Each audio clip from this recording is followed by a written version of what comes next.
So for number 4, where we have a certain amount of this base added first, and mine tells me that I have 0.6 molar of the base added. So that's the first answer. The SO3 minus is going to be 0.6, at least for my problem.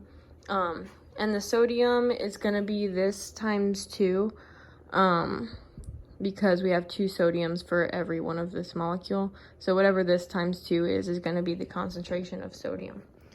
To find out these two, we have to use basically the equation like from here to right here, and we just have to set up like a normal ice table.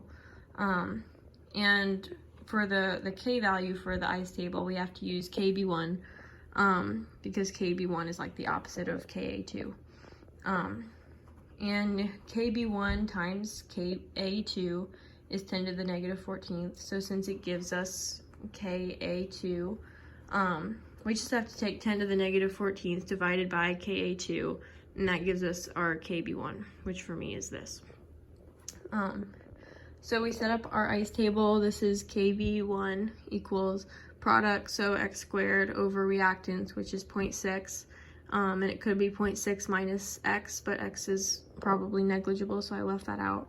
And that gives us x of about 3.1 times 10 to the negative 4th, at least for me. So this is going to be the concentration of HSO3 minus, which I forgot to write the minus. But it's also going to be the concentration of OH, because we don't have to consider this OH from the very end of the reaction because that's going to be negligible. So yeah, that gives us our first 4 answers. And then also, if we want to get hydronium from that information, we can just take that from the relationship between hydroxide and hydronium. So 10 to the negative 14th divided by the concentration of hydroxide gives us the concentration of hydronium. And then the last one we have to figure out is H2SO3, the strong acid, I guess. And for that one, we have to set up another ice table, which is down here.